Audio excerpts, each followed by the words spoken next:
পার্লামেন্টের সংঘর্ষে জড়িয়েছেন এমপিরা। এ সময় দুপক্ষের মধ্যে বাধে সংঘর্ষ।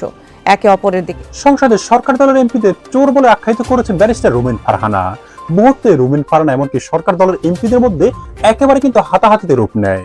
এই যে যারা গত 15 বছরে বিপুল পরিমাণ টাকা ঋণ নিয়ে সেটা পরিশোধ করে নাই, তাদের ব্যাপারে কি ব্যবস্থা নেওয়া হবে?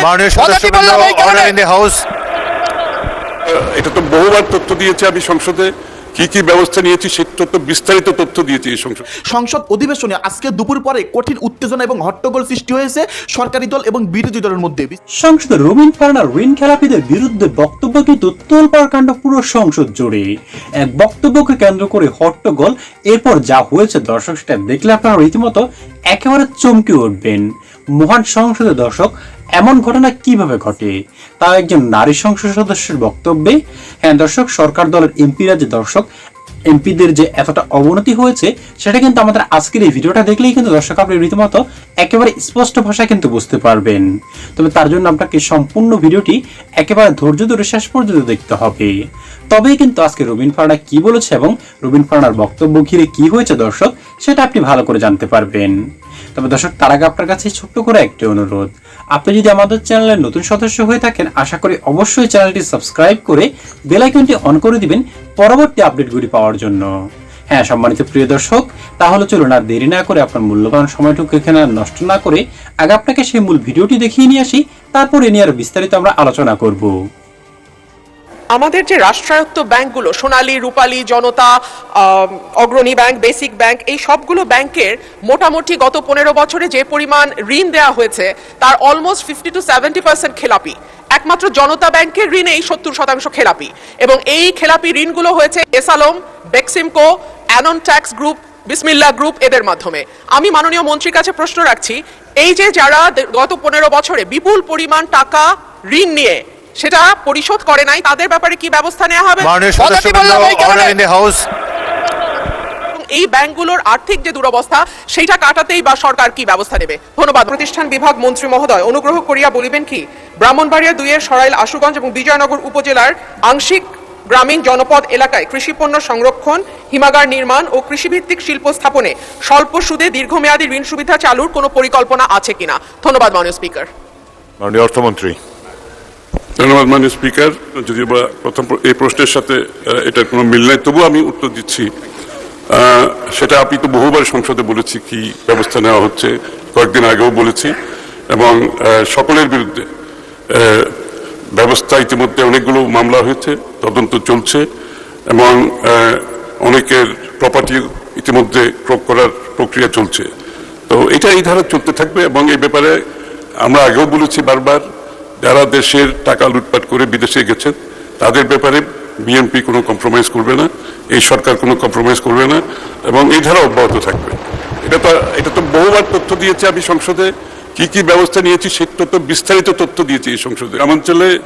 দেশের গ্রামাঞ্চলে কর্মসংস্থান সৃষ্টি ও দারিদ্র্য বিমোচনের লক্ষ্যে কৃষিখাতের পণ্য প্রক্রিয়াজাতকরণ, শিল্প স্থাপন ও তৎসংক্রান্ত সহায়ক সেবা প্রদানকারী প্রতিষ্ঠানসমূহের জন্য বাংলাদেশ ব্যাংকের নিজস্ব অর্থায়নে 2000 কোটি টাকার কৃষি পণ্য প্রক্রিয়াজাতকরণ শিল্প স্থাপনে পুনঃ অর্থায়ন তহবিল চলমান রয়েছে।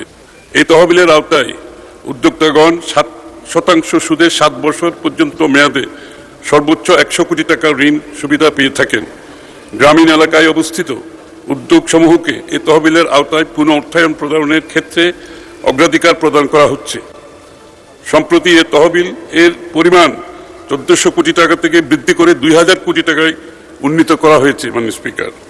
এছাড়া বাংলাদেশ ব্যাংক কর্তৃক 2008-6-2026 তারিখে দেশের খাদ্য নিরাপত্তা নিশ্চিতকরণে কৃষি উৎপাদন বৃদ্ধি এবং কর্মসংস্থান সৃষ্টির লক্ষ্যে কৃষি ও পল্লী খাতের জন্য 10,000 কোটি টাকার একটি পুনঃ অর্থায়ন স্কিম গঠন করা হয়েছে।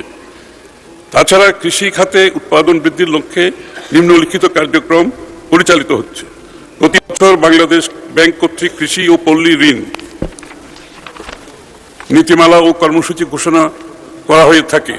উক্ত কর্মসূচির আওতায় 2025-26 অর্থবছরে তফসিলি ব্যাংকসমূহ কর্তৃক কৃষি খাতে ঋণ বিতরণের জন্য 39,000 কোটি টাকা লক্ষ্যমাত্রা নির্ধারণ করা হয়।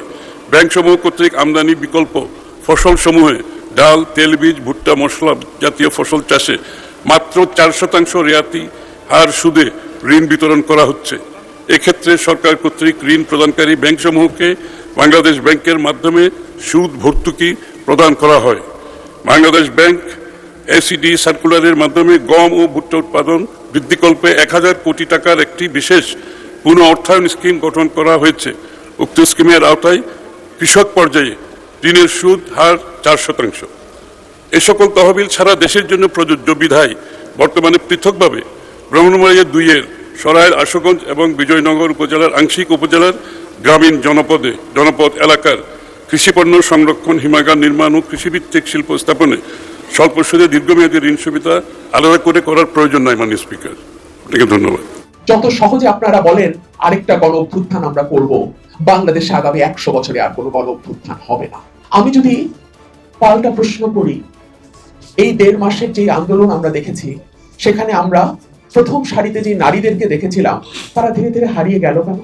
আমি যদি পাল্টা প্রশ্ন করি যে আমার টি শার্ট পরা বোনের সাথে যখন একেবারে মুখ কভার করা হিজাবি বোন পাশাপাশি দাঁড়িয়ে স্লোগান দিয়েছে, সেই পরিবেশটা আমরা অভ্যুত্থানের পরে রাখতে পারলাম না কেন? আমি যদি পাল্টা প্রশ্ন করি যে অভ্যুত্থানে আমরা মুক্তিযুদ্ধের গান দিয়ে, মুক্তিযুদ্ধের স্লোগান দিয়ে অভ্যুত্থানটাকে সফল করেছিলাম, অভ্যুত্থানের পরপরই একটার পর একটা মুক্তিযুদ্ধের মোরাল ভাঙলো কারা? এই প্রশ্নকে আমরা করতে পারি না। আমি যদি প্রশ্ন করি, আমি যদি জানতাম উগ্রবাদের এই ভয়াবহ উত্থান হবে গণ অভ্যুত্থানে, কয়জন চাপতো রাস্তায়? আমরা যদি প্রশ্ন করি 71 আর 24কে মুখোমুখি দাঁড় করানো হবে, কজন মানুষকে আপনারা পেতেন 24-এর সময় রাস্তায়? অর্থাৎ যে মুখোশটা পরে আপনারা এত শক্ত শব্দ কি ব্যবহার করব? অর্থাৎ যেই রূপটা দেখিয়ে 24-এর গণ অভ্যুত্থানে আপনারা সাধারণ মানুষ, গণমানুষ, যারা কোনো রাজনীতির দলের সঙ্গে কোনো ভাবে যুক্ত নয়, তাদেরকে সম্পৃক্ত করতে পেরেছিলেন, গণ অভ্যুত্থানের পরে সেই মানুষগুলোকে কি আপনারা তাদের স্বপ্ন, তাদের যে আকাঙ্ক্ষা নিয়ে তারা রাস্তায় নেমেছিল, রক্ত দিয়েছিল, স্লোগান তুলেছিল, তাদের সেই আকাঙ্ক্ষা আপনারা পূরণ করতে পেরেছেন? এই প্রশ্ন যদি আমি করি, আমি যদি পাল্টা প্রশ্ন করি, কেন 24 গুটি কয়েক মানুষের হাতে বন্দী হয়ে গেল? আমি যদি প্রশ্ন করি 24-এর আগে যারা যারা নিজেদের স্বীকারোক্তি দিয়ে বলেছে যে হলে একটু জায়গা পাওয়ার জন্য, কারণ আমি দরিদ্র পরিবারের সন্তান, তারা কি করে 24-এর পরপর প্রাণতে করে ঘুরে বেড়ালো? তারা কি করে বলার সুযোগ পেল যে না, আমি তো টিউশনি করেই মাসে প্রায় কোটিখানেক টাকা উপার্জন করি? আমরা কি প্রতারিত হই নাই? আমরা তো প্রতারিত হয়েছি। দেখুন, আমাদের প্রতারণার ইতিহাসও কিন্তু দীর্ঘ। 47-এর দেশভাগের পরে যে পাকিস্তান তৈরি হলো, সেই পাকিস্তানে চরম বৈষম্য। পূর্ব পাকিস্তানের সঙ্গে একরকম আচরণ, পশ্চিম পাকিস্তানের সঙ্গে আরেক রকম আচরণ। হলো মুক্তিযুদ্ধ, মুক্তিযুদ্ধের পরপর সেই মুক্তিযুদ্ধ চলে গেল এক বিশেষ শ্রেণীর, এক বিশেষ গোষ্ঠীর মানুষের হাতে। এই গণ আন্দোলন, এই গণযুদ্ধ, জনযুদ্ধ পরিণত হলো একটা বিশেষ দলের রাজনীতির সিঁড়ি হিসেবে। আমাদের 90-এর গণ অভ্যুত্থান হলো, আমাদের 3 জোটের রূপরেখা তৈরি হলো, আবারও দলগুলো বিভক্ত হয়ে গেল যার যার নিজস্ব ক্ষমতার স্বার্থে। সুতরাং প্রতারণার ইতিহাস আমাদের নতুন নয়। আমাদের দেশের সাধারণ মানুষ বারবার রক্ত দিয়েছে এবং প্রতারিত হয়েছে। আমি যদি পাল্টা প্রশ্ন করি, যত সহজে আপনারা বলেন আরেকটা গণ অভ্যুত্থান আমরা করব, বাংলাদেশে আগামী 100 বছরে আর কোনো গণ অভ্যুত্থান হবে না। কারণ গণ অভ্যুত্থানের যে স্বপ্ন ছিল 24-এ, শেষবারের মতো মানুষ তার জীবনও বাজি রেখেছিল। তারপরে যখন দেখলো এটা গুটি কয় মানুষের নিজস্ব সম্পত্তি, এটা বাংলাদেশে উগ্রবাদের নতুন উত্থান এবং অদ্ভুতভাবে কিছু নাই থেকে শত কোটি টাকার মালিক হয়ে যাওয়ার একটা প্রকল্প, তখন স্বাভাবিকভাবেই গণমানুষ 1000 বার, লক্ষ বার, কোটি বার আবার চিন্তা করবে এরকম গণ অভ্যুত্থান। দর্শক শ্রোতা, এই ঋণ খেলাপিদের বিরুদ্ধে শুরু থেকেই সংসদে কিন্তু সোচ্চার এই স্বতন্ত্র সংসদ সদস্য রুমিন ফারহানা। কারণ এই ঋণ খেলাপিদের কারণেই কিন্তু আমাদের ব্যাংকিং ব্যবস্থা কিন্তু ধ্বংস হয়ে গেছে। আর ব্যাংকিং ব্যবস্থা ধ্বংস হওয়া মানেই দর্শক দেশের অর্থনীতির উপর বড় একটা চাপ পড়া। আর দেশের অর্থনীতি শেষ তো দেশের জনগণও শেষ। আর সেটার সঙ্গে কানেকশন কিন্তু দর্শক পুরা দেশের কিন্তু এই অর্থনীতি মানে সবকিছুর ব্যবস্থা কিন্তু এই ব্যাংকিং ব্যবস্থার সঙ্গে কিন্তু জড়িত। আর যার ফলশ্রুতিতে ঋণ খেলাপি যারা রয়েছে, যারা এখন সংসদে গিয়ে বড় বড় কথা বলছে, ঋণ খেলাপি হয়েও নানা রকম কায়দা কৌশল করে নির্বাচনে সেরে এসে এখন বড় বড় কথাবার্তা বলছে দর্শক, এই তাদের বিরুদ্ধেই কিন্তু একেবারে সংসদের মধ্যে কিন্তু খুবই সোচ্চার কিন্তু এই রুমিন ফারহানা। একের পর এক কিন্তু মন্ত্রী এমপিদের প্রশ্ন করে যাচ্ছেন এই ঋণ খেলাপিদের বিরুদ্ধে কি ব্যবস্থা নেবে বিএনপি সরকার। আর যার ফলশ্রুতিতে দর্শক আজকে কিন্তু এই ঋণ খেলাপিদের বিষয় নিয়ে কিন্তু তোলপাড় পুরো সংসদ। রুমিন ফারহানার পাল্টাপাল্টি বক্তব্য কিন্তু দর্শক তিনি একেবারে কিন্তু ধোলাই করে দিয়েছেন যারা ঋণ খেলাপি হয়েও সংসদে এসেছেন। হ্যাঁ সম্মানিত প্রিয় দর্শক শ্রোতা, যাদের কারণে আজ আমাদের ব্যাংকিং ব্যবস্থা ধ্বংস, এমনকি যে রিজার্ভ রয়েছে দর্শক সেই রিজার্ভও কিন্তু ঘাটতি। তাই সম্মানিত প্রিয় দর্শক শ্রোতা, এই যারা নেতা এমপি নামের যারা কুলাঙ্গার রয়েছে দর্শক, এই ঋণ খেলাপি হয়ে দেশের জনগণের টাকা নষ্ট করে দেশের জনগণের টাকা আত্মসাৎ করেও এখন এমপি মন্ত্রী হয়ে বসে রয়েছে দর্শক, তাদের ব্যাপারে আপনি কি বলবেন? দর্শক অবশ্যই আপনার মূল্যবান মতামতটুকু আমাদের কমেন্ট বক্সে লিখে যাবেন, কারণ আপনাদের এক লাইনের মতামতটুকু দর্শক আমাদের কাছে খুবই গুরুত্বপূর্ণ এবং মূল্যবান। আজ এ পর্যন্ত দর্শক, আশা করি সকলে অনেক ভালো থাকবেন দর্শক। খোদা হাফেজ।